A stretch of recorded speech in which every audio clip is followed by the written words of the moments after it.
Praise the lord. వాక్య భాగంలోకి వెళ్లే ముందు ప్రార్థన చేసుకుందాం. ప్రతి ఒక్కరు కూడా తలలు వంచినట్లయితే. పరిశుద్ధుడా, ప్రేమ గల తండ్రి, యేసయ్యా మీకే వందనాలు, స్తుతులు, స్తోత్రం ప్రభువా. తండ్రి, ఇంచుమించు ఈ మధ్యాహ్న సమయంలో అయా నా ప్రభా, మీరు నియమించినటువంటి దినమున, ఈ విశ్రాంతి దినమున నా ప్రభా నీ సన్నిధానంలో కూడుకోవడానికి ఆయా లేఖన భాగమును కొన్ని విషయాలు ధ్యానించడానికి మేము ఇంకనూ సర్వసత్యములో ఇంకనూ నడిపించడానికి మీరు వాక్యమును బట్టి సూటిగా తీయటగా మాతో మాట్లాడమని మేము ఇంకనూ సిద్ధపాటు కలిగి మిమ్మల్ని కలిగినటువంటి వారముగా జీవించడానికి మీ కృప దయచేయండి. మీరే సహాయము దయచేయండి. మీ కృపలో మమ్మల్ని బలపరిచి ఇంకనూ సిద్ధపరిచి మీరే మహిమ పొందమని యేసుక్రీస్తు నామములో అడుగుచున్నాము తండ్రి, ఆమేన్. ప్రభువైన యేసుక్రీస్తు నామములో మీ అందరికి కూడా హృదయపూర్వకమైనటువంటి వందనాలు తెలియపరుస్తున్నాను. ఇబ్బంది అవసరం, వెళ్ళిపోవచ్చు.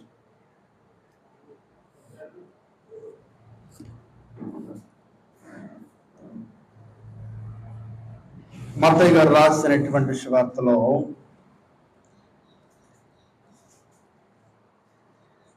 22వ అధ్యాయంలో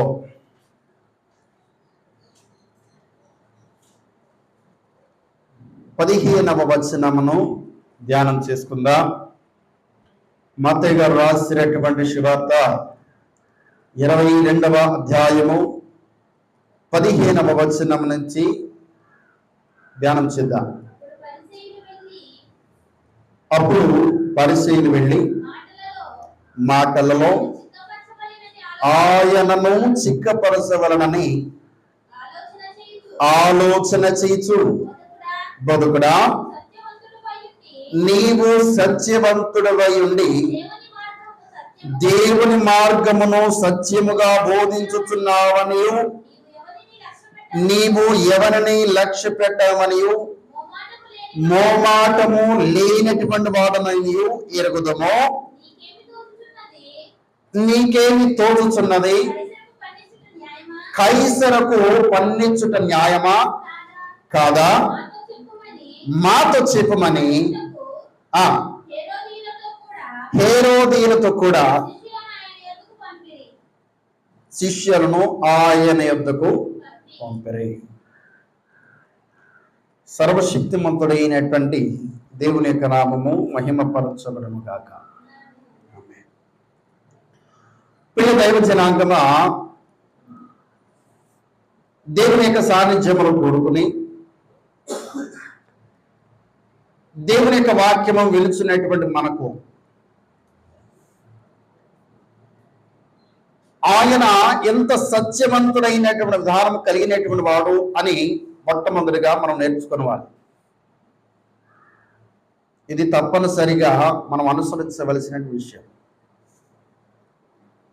ఆయన మోమాటము లేనిటువంటి వాడు అని మొట్టమొదటిగా మనం గ్రహించాలి. న్యాయమైనటువంటి తీర్పు ఆయన మాత్రమే తీర్చగలిగినటువంటి సమర్థుడు అని ముందుగా మనం గమనించాలి. ఎందుకని ఈ మాటలు చెప్తున్నానంటే, క్రైస్తవ యొక్క విధానంలో మనము ఒక క్రమము చొప్పున విశ్రాంతి దినం రోజున మనం అందరూ కూడా కూడుకొనుచున్నాం. లేదంటే శనివారం రాత్రికాల సమయంలో మనం అందరూ కూడా సిద్ధపాటు దినమందు మనం అందరూ కూడా కూడుకొనుచున్నాం. ఏ సమయంలో కూడుకున్నా, ఏ విశ్రాంతి దినంలో కూడుకున్నా, దేవుని సత్యమైనటువంటి వాక్యము ప్రకటించబడుతున్నప్పుడు, ఆ వాక్యమును బట్టి విశేషమైన సంగతులు మనకు అర్థమైనప్పుడు, ఆ అర్థమైనటువంటి విధానాన్ని బట్టి ఆయన ఎంత సత్యవంతుడో మనం అర్థం చేసుకునేటువంటి విధానం లేకపోతే ఎంత వినిననో వ్యర్థమే. అంతగా ఆయన సువార్తను ప్రకటిస్తున్నాడు. ఆ కాలంలో గొప్పదైన ఆశ్చర్య కార్యములు చేస్తున్నాడు.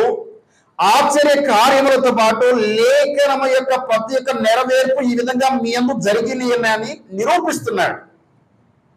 మరలా ఒకసారి చెప్తున్నాను, ఆయన సువార్త ప్రకటించుతున్నటువంటి క్రమము ఎట్టిది అని ఆలోచన చేస్తే, ఆయన అధికారము కలిగిన విధానములో వాక్యమును ప్రకటిస్తున్నాడంట.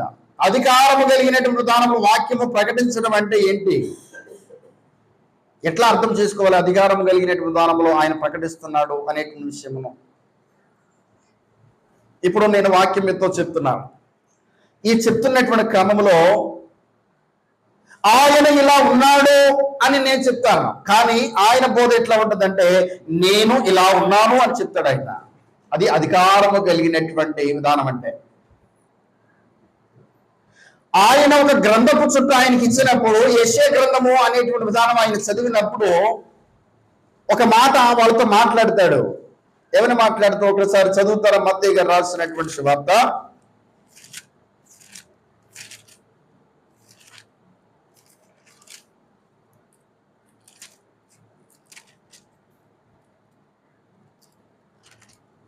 ఇక్కడ ఉందమ్మా, చదువుతారా? ఇక్కడ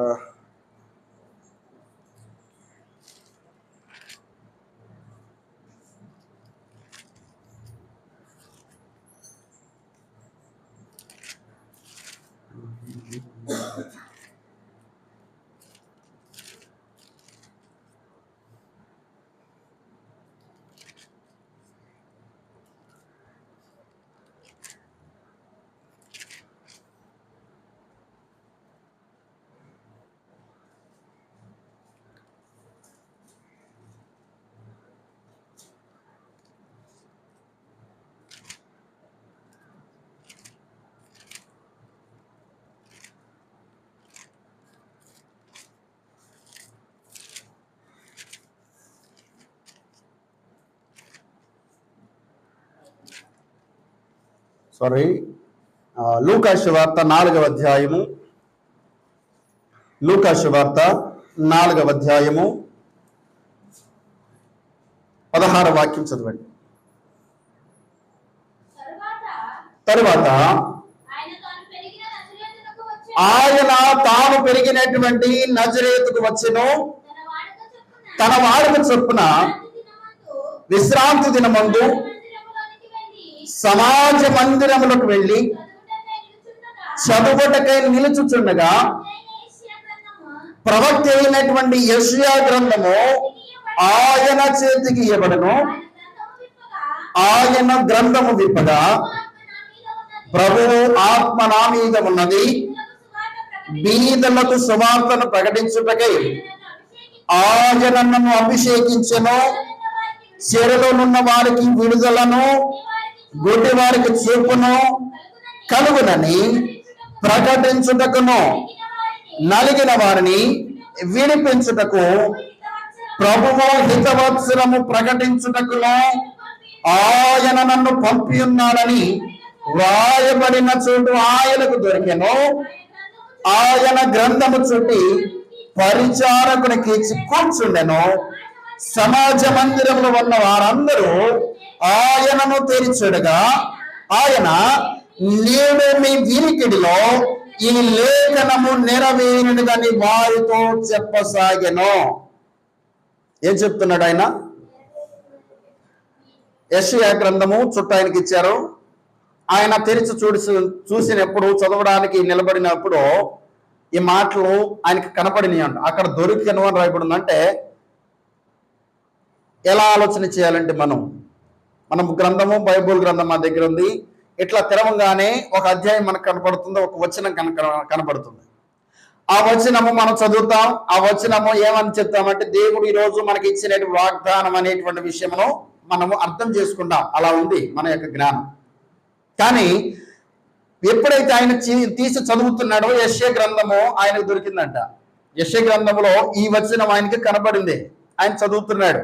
ఏమని చెప్తున్నాడు? ప్రభువు ఆత్మ నా మీద ఉన్నది, బీదలకు సువార్తను ప్రకటించుటకు ఆయన నన్ను అభిషేకించి. అంటే ఇక్కడ ఉన్నటువంటి విషయాన్ని గమనించినట్లయితే అప్పటికే ఆయన సువార్తను ప్రకటిస్తున్నాడు.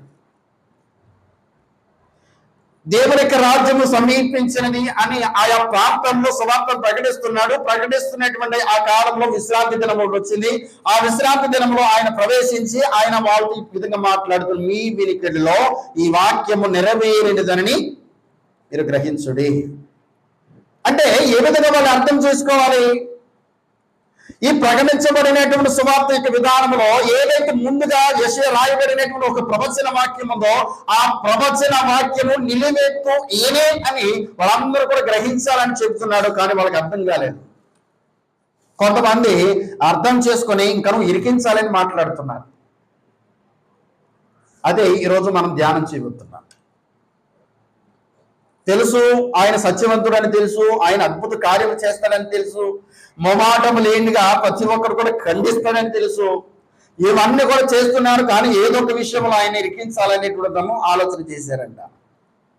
దీనిని బట్టి మనం ఆలోచన చేస్తే ఆయన ప్రతిదినము మన వాక్యం వింటున్నాం, ప్రతిదినం ఆయనకు మొర్ర పెడుతున్నాం, ఏదో ఒక విషయంలో ఆయనకు మొర్ర పెడుతున్నాం. ఏదో ఒక సందేహం మనలో ఉంటూనే ఉంది.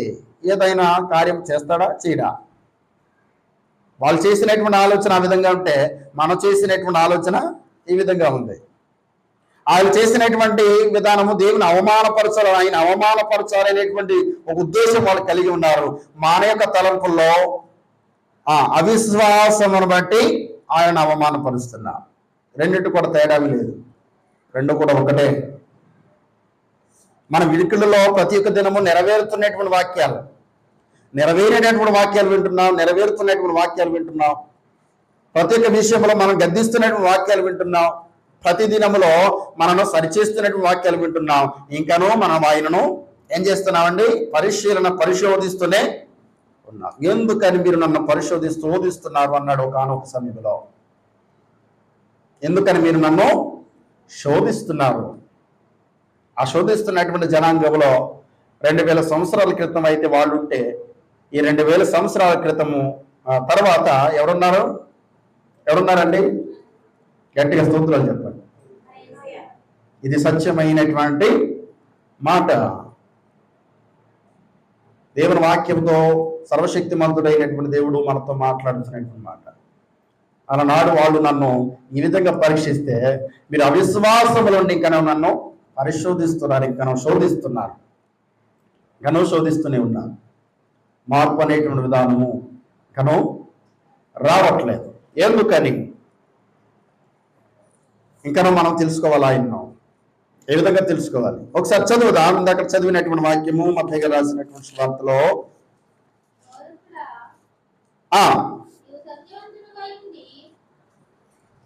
ఎవరంటే అక్కడికి వచ్చినటువంటి వారు ఎవరు? పరిసయ్యులు. అప్పుడు పరిసయ్యులు వెళ్ళి మాటలతో ఆయనను చిక్కుపరచవలనని ఆలోచన చేయొచ్చు. పరిసయ్యులు అంటే ఎవరు? పరిసయ్యులు అంటే ఎవరండి? ధర్మశాస్త్ర సంబంధమైనటువంటి వారు. పరిసయ్యులు అంటే లేవీ గోత్రం సంబంధించినటువంటి వారు. పరిసయ్యులు అంటే ఏర్పరచబడినటువంటి వారు. వీళ్ళు అన్యులు కాదు. ఈ విషయాన్ని గమనించాలి. వీళ్ళు అన్యులు కాదు, అంటే తెలియబడినటువంటి వారు కాదు, తెలిసినటువంటి వారు. లేఖనము తెలిసినటువంటి వారు, సర్వశక్తిమంతుడైనటువంటి దేవుడు ఏంటో వీళ్ళకి తెలిసినటువంటి వారు. ఎందుకనంటే వీళ్ళ యొక్క పితరుల విధానాన్ని బట్టి దేవుడు అంటే ఏంటో వీళ్ళకి తెలుసు. కానీ దేవునితో సంబంధం లేనటువంటి జనాంగం వీళ్ళు. మనం కూడా ఆలోచన చేద్దాం ఈ సమయంలో. దేవుడు అంటే ఏంటో తెలుసు, ఆత్మస్వరూపంగా ఉన్నటువంటి దేవుని యొక్క కార్యములు ఏంటో తెలుసు. దానితో దేవుని యొక్క సంబంధం ఏంటో ఇంకా లేనటువంటి విధంగా ఈ పరిశీలి వలె మనం ఉండిపోతున్నాం. చదవండి ఇప్పుడు. బోధకుడా, నీవు సత్యవంతుడై ఉండి, ఎందుకని ఆ మాట మాట్లాడుతున్నావు? నువ్వు సత్యవంతుడై ఉండి. మనమండి ఆ మాట ఒకసారి మన హృదయాల్లో మాట్లాడుకోండి. ఒకసారి, నేను సత్యవంతుడునా? ఈ మాట మనం మాట్లాడితే ఏ విధంగా మాట్లాడగలగాలి? ఏ విధంగా మాట్లాడగలగాలి? నేను పాపాత్ముడనయ్యుండి అని మాట్లాడాలి. నన్ను ఈ విధంగా కరుణిస్తున్నావదా అని మాట్లాడాలి. నీవు సత్యవంతుడనయ్యుండి దేవుని యొక్క మార్గమును సత్యముగా, ఏ మార్గమును బోధిస్తున్నాడంట ఆయన? దేవుని యొక్క మార్గమును సత్యముగా బోధిస్తున్నాడంట. ఆ సత్యముగా బోధిస్తున్నటువంటి ఆయనను వీళ్ళు ఏం చేస్తున్నారు? ఏకించాలనేటువంటి ఆలోచన చేస్తున్నారు. ఎప్పుడుకి ఏం గెలుస్తుందంట? ఏం గెలుస్తుందండి? సత్యమే గెలుస్తుంది, కానీ అబద్ధమును గెలిపించాలనేటువంటి ప్రయత్నం. మరొకసారి ఏం చేస్తున్నామండి? సత్యమే గెలుస్తుంది, కానీ లోక ప్రయత్నం అంతా కూడా ఒక అబద్ధాన్ని నిజం చేసేటువంటి ప్రయత్నమే చేస్తుంది తప్ప నిజాన్ని ఈ విధంగా నిరూపించేటువంటి విధానం ఎవరికి కూడా లేదు. ఇది నిరూపించాలంటే, ఈ సత్యం నిరూపించాలంటే ఏం వదులుకోవాలి? ఏం కలిగి ఉండేటువంటి వాడుగా ఉండాలంట? ముందుగా సత్యవంతులై ఉండాలంట. అందుకని నీవు మొమాటం లేకుండా సత్య మార్గంలో ప్రకటించుచున్నటువంటి వాడు నీవు.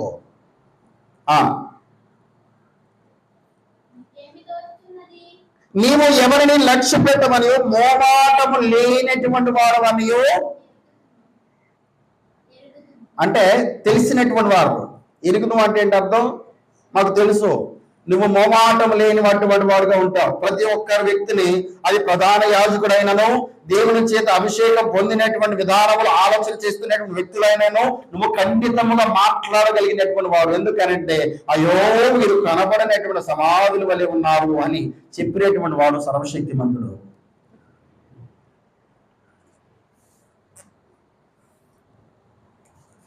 మోమాటం ఎందుకని లేదు ఆయనకి?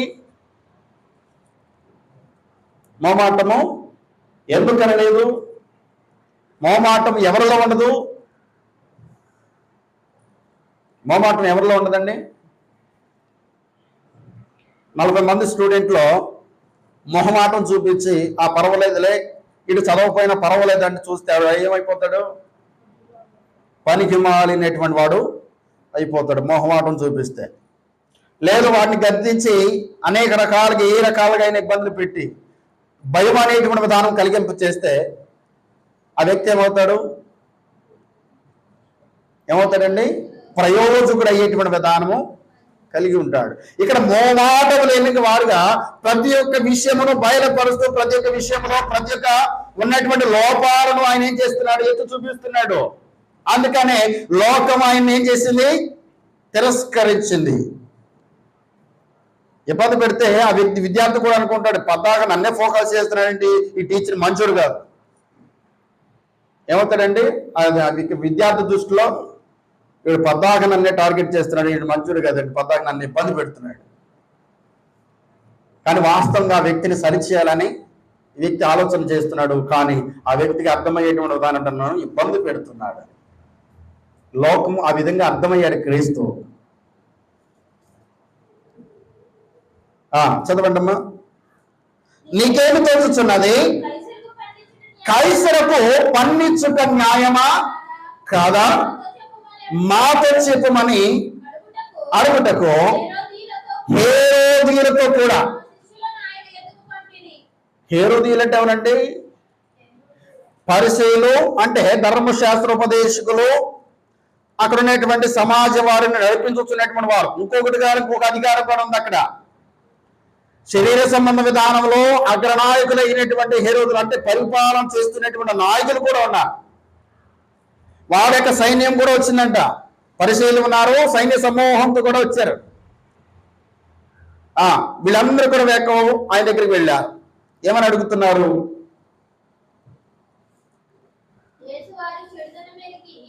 ఏమని అడుగుతున్నారు? నీకేమి తోచుచున్నది? కైసరకు పన్నిచ్చుట న్యాయమా కాదా? కైసరు అగస్తు అనేటువంటి ఒక రాజు పరిపాలన చేస్తున్నాడు, చక్రవర్తి పరిపాలన చేస్తున్నాడు ఆ కాలంలో. ఇక కైసరు అగస్తుకు పన్ను చెల్లించాలి.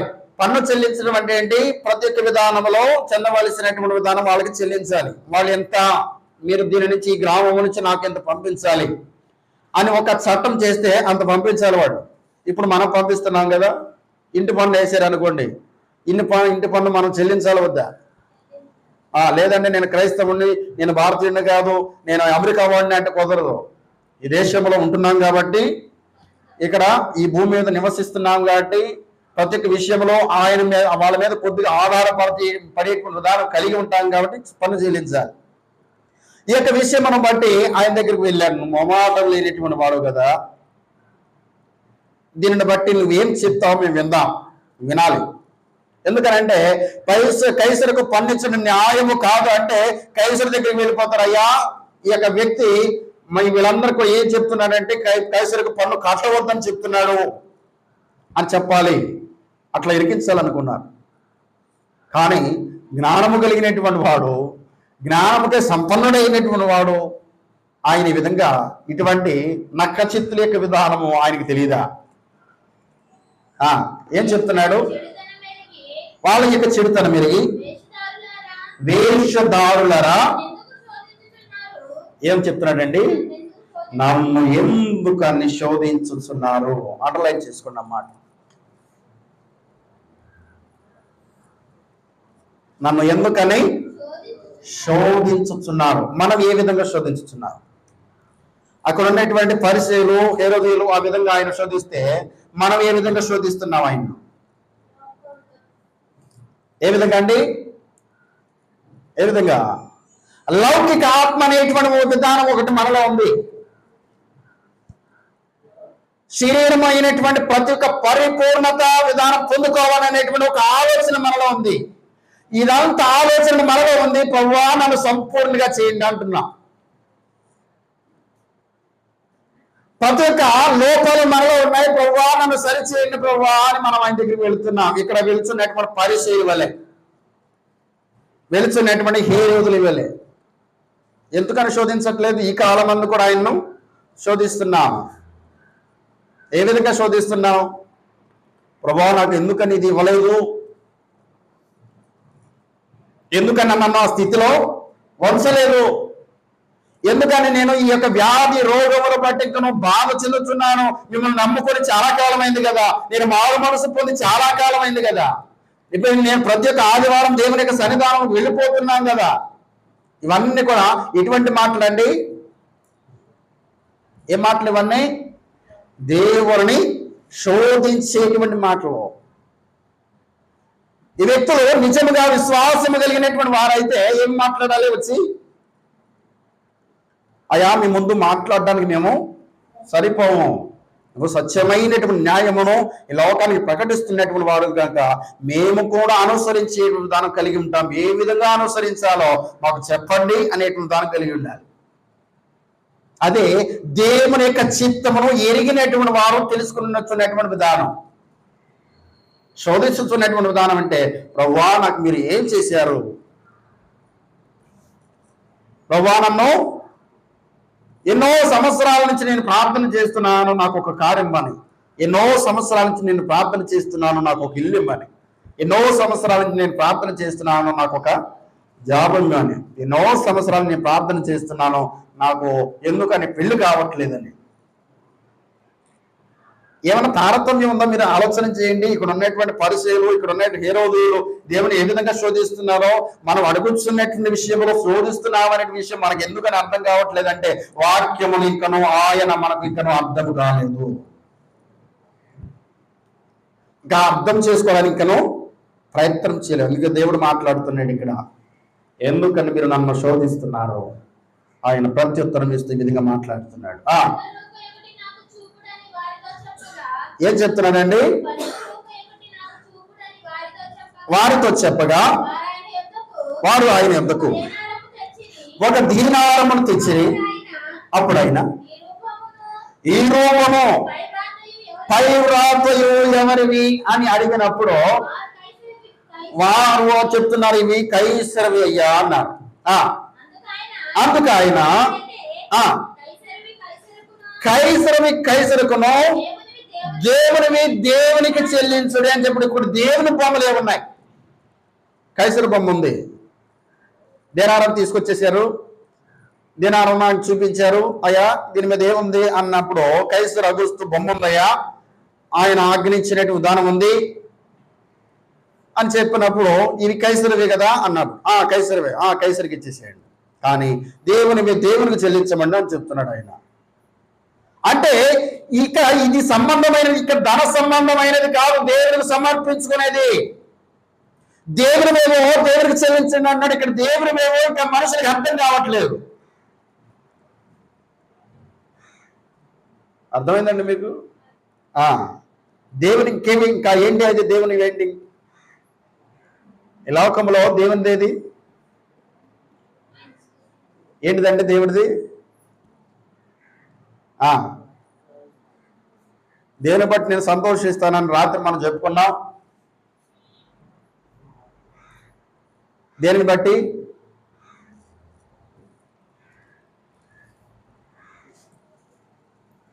లేదు, మర్చిపోయాడు. యెషయా గ్రంథము, ఇర్మియా గ్రంథంలో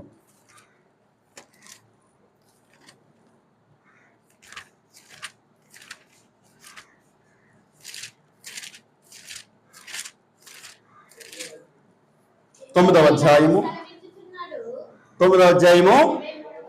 23వ వచనం. జ్ఞాని తన జ్ఞానమును బట్టి, శూరుడు తన శూరుకు అతిశయింపకూడదు. ఐశ్వర్యవంతుడు తన ఐశ్వర్యమును బట్టి అతిశయించకూడదు. అతిశయించువాడు దేవుని బట్టి అతిశయించవలను, అనగా భూమి మీద కృప చూపుచు నీతి న్యాయములు జరిగించుచున్నటువంటి యెహోవాను నేనే అని గ్రహించి నన్ను పరిశీలనగా తెలుసుకున్న బట్టి కదా, దానిని బట్టి కదా అతిశయింపవలను. అట్టి వాటిలో నేను ఆనందించుచున్నాను. Praise the lord. ప్రేమ చేయాలి. దేవునికి చెల్లించేటువంటి దానం ఏంటంటే ఆయనను కనుగొనేటువంటి పరిశోధన చేయాలి. ఇది దేవునికి చెల్లించేటువంటి కృతజ్ఞతాస్తుతులు.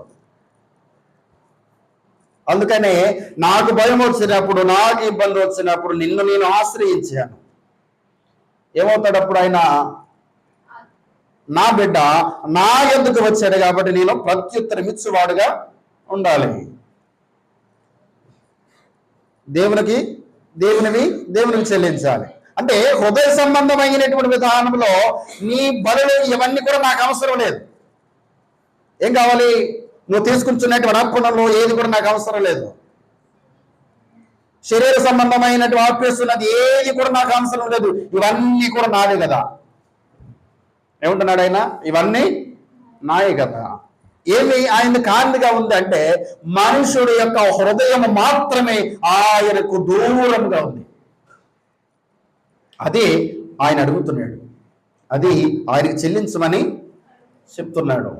ఇంకను ఈ లోకము దానిని బట్టి దూరంగా ఉంది. ఆయనను హృదయములో ధ్యానించగలిగినటువంటి వారు ఎవరున్నారు? ధ్యానించేటువంటి విధానమును ఎవరున్న నాంతరంగమును బట్టి ఆయనను నేను స్తుతించేదను అని దావీదు మాట్లాడుతున్నటువంటి విషయము ఎంతమంది లోకములో మాట్లాడుకుంటున్నారు? ఎంతమంది దావీదు వలె ఆలోచన చేస్తున్నారు? ఇంకనో ప్రధాన యాజకుల వలెనో, ఇంకనో పరిసయ్యుల వలెనో, ఇంకనో హేరోదు యొక్క సైన్యం వలెనో, ఇంకనో ఆయన చోదించేటువంటి దాన్ని కలిగి ఉన్నాను తప్ప ఏది సత్యమో ఏది అసత్యమో, దేవుని ఏ విధంగా అడగాలో, ఏ విధంగా పొందుకోవాలో, ప్రభువా నీ చిత్తం ఏదో జరిగించేటువంటి విధానము, కలిగేటువంటి విధానం ఇంకనూ ఉందా ఈ సమాజంలో? అంతవరకు ఎందుకో దేవుని యొక్క సాన్నిధ్యంలో కూడుకున్నటువంటి ఈ 10 మందిలో మనకు ఎంతవరకు ఉంది? మనందరూ కూడా ఆలోచన చేస్తే దేవుని యొక్క ఉన్నతమైనటువంటి ప్రేమ ఏంటో, ఆయన ఇవ్వవలసినటువంటి విధానం ఏంటో మనకు అర్థమవుతుంది. ఒకసారి కొరింథీయులకు రాసినటువంటి మొదటి పత్రికలో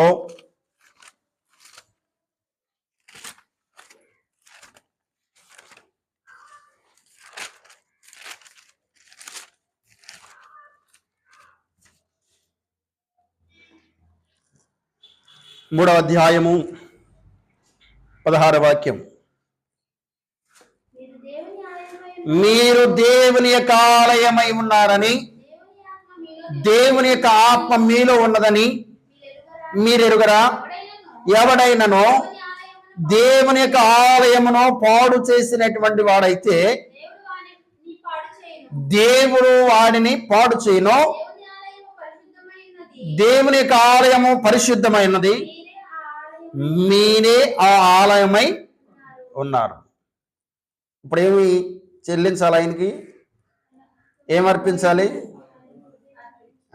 అది కదా ఆయన ఆలయం, ఆయనది కదా ఆయనది. అందుకనే దేవునికి మీరు చెల్లించండి, కైసరికి చెల్లించండి.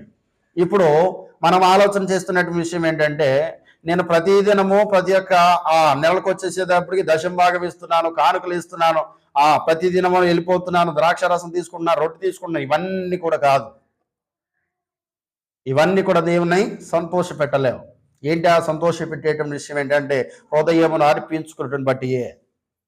దేవుడు సూటిగా మనతో తేటగా మాట్లాడుతున్నటువంటి విషయం మనం పరిశీలన చేసినట్లయితే, ఆ హృదయాన్ని బట్టి దేవుని ఎంతవరకు దగ్గరగా ఉన్నాం, ఆ హృదయాన్ని ఎంతవరకు అర్పించుకునే విధానంగా ఉన్నాం, దేవుని యందు ఎంతవరకు భయభక్తులు కలిగి ఉన్నాం, ఇది మనకు ప్రాముఖ్యమైన విషయం. ఈ యొక్క హృదయమును అర్పించుకున్నట్లయితే, ఈ హృదయముతో ఆయన ధ్యానం చేసినట్లయితే ఆయన సంతోషిస్తాడు. సంతోషించినప్పుడు గొప్పదైనటువంటి విధానం మనందరూ కూడా కలుగుతుంది. ఆ విధంగా నేను మనందరూ కూడా పొందుకోవాలి, ఇంకనూ సిద్ధపడాలి అనేటువంటి ఆలోచన కలిగినటువంటి వారందరం కూడా ఇంకనూ సిద్ధపడాలని కోరుచున్నాను. ఈ మాటలు ముగిస్తున్నాను. వాక్యమును మన హృదయంలో తండ్రి అయినటువంటి దేవుడు పదిలపరచునుగాక. ఆమేన్. ఎవరైనాను మీలో ప్రేరేపించబడినటువంటి వారు ప్రార్థన చేసినట్లయితే నేను చివరి ప్రార్థన చేస్తాను.